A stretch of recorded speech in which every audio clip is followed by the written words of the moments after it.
Hi, good morning again. Yesterday we had our second meeting with the Student Mobilization Center. Went into a lot of talk about how we work together internationally. We are centers in various locations, and there are many that are not represented in these meetings. And a lot of it has to do with our posture and our systems. First, our posture. The Koreans, for example, have a posture of bowing down one to another, kind of, if you will, showing worth to the other. And that attitude is one that we need to do as we partner with other groups, churches, NGOs, nonprofit organizations, businesses, orphanages, hospitals, other youth with a mission locations. As we partner, we ascribe worth to what they're doing. We also need to provide a program that fits with the passions of students, the causes that are on their heart in regard to why they're mobilized already, and taking that energy and encouraging them in their calling, their contribution.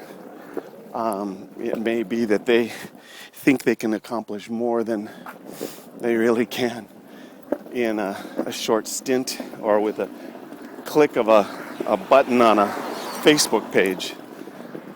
Actually, laying down your life on behalf of others is this very much what the call of God is about. If you would follow me, you'll have to take up your cross, Jesus said. That is your instrument of death, your full surrender. So mobilizing students is mobilizing those who are surrendered, vulnerable learners.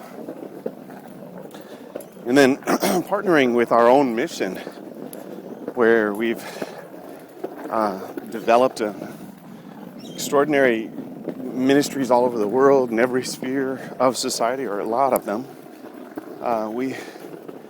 We need to partner with these guys, and we need to work alongside them. We need to encourage them. We need to help them to see the value of mobilizing students.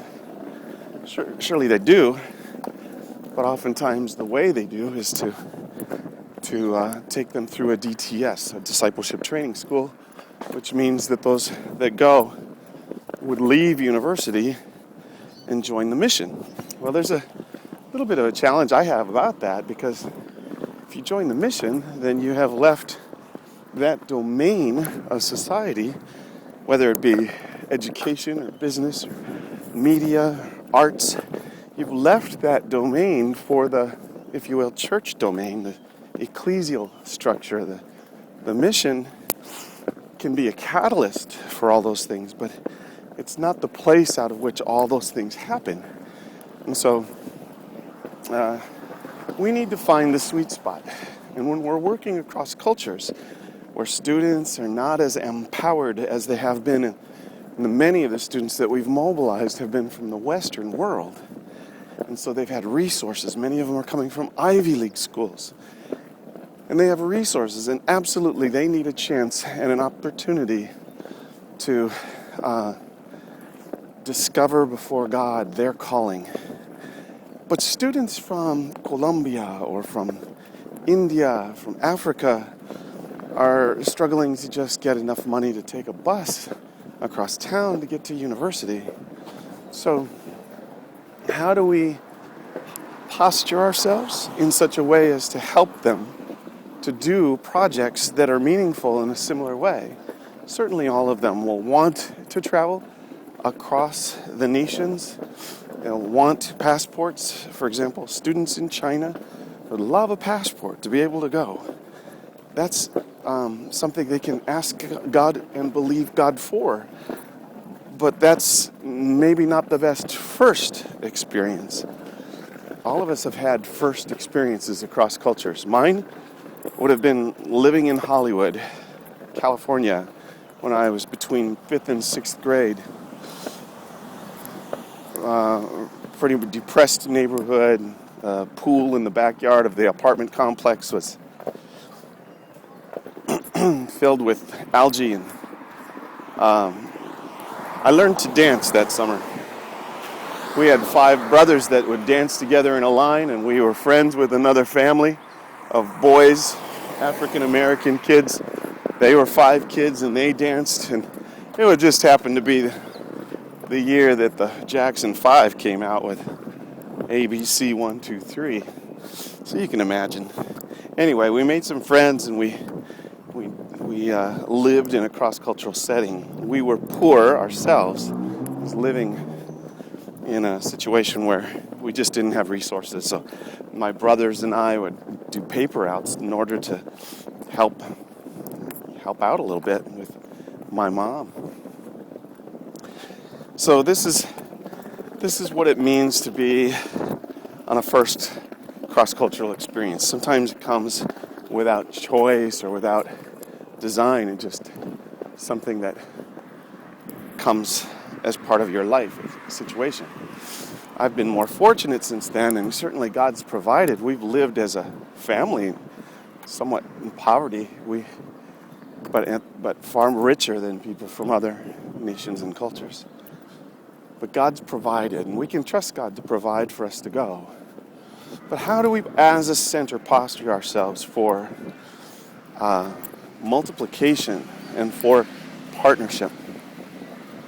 It reminds me of a story I shared with my team yesterday about 3 astronauts, a Japanese, an American, and a Russian were going to a space station for 2 years. And they were told the day before they left, oh, there's room for 100 pounds of extra weight that you can bring along for those 2 years. So the Japanese man brought along 100 pounds of textbooks to learn Greek. The American brought along his 98-pound wife. And the Russian brought along 100 pounds of Cuban cigars. So after 2 years, they returned, and outstepped the Japanese fellow speaking fluent Greek. Outstepped the American with his wife and baby in tow. And then outstepped the Russian with a cigar in his mouth that he'd been chewing on for 2 years. And he said, "Has anybody got a match?" Finding a match between the student constituencies from the different cultures, the projects that could host and we could partner with, and the YWAM communities that have various other agenda and priorities. Finding that sweet spot is our challenge, and we will continue to look for ways. We are developing a registry of projects that will be available for students from virtually every background, Lord willing. And maybe some of them will start off mostly for those from the Western world. But we want to provoke and encourage, and in some cases, if we can get enough of these projects up and we can show the successes, perhaps we can raise enough money to scholarship students from other parts of the world. If we could sponsor them, encourage them, we could be a source of blessing for many other students to go that couldn't otherwise go. So that's my challenge as I go into my 3rd day of meetings with the Student Mobilization Center. In a short while here, I'm meeting with not just my international team, but we're meeting online with several others from around the world. And we hope to be an encouragement to them. Remember our posture in worship, a humble posture, and an incredible God, an incredible vision for reaching the whole world, discipling every nation, not doing it from the church structure alone. It takes audacity, and I believe the Lord's given us an audacious vision. So, join me. Stay with us. I encourage you to pray for the Student Mobilization Center and for students around the world that are wanting to go, for YWAM leaders that are looking to partner with students to complete tasks, not just YWAM, but project leaders, to host our student interns in education and journalism and social work and business, healthcare, every arena, in engineering, construction, video, internet technology, all these areas. So I'll sign off now. I'm grateful for your attentiveness, that you would even tune in and pay attention to this guy rambling on in Perth, Australia about his meetings. 12th day of meetings today.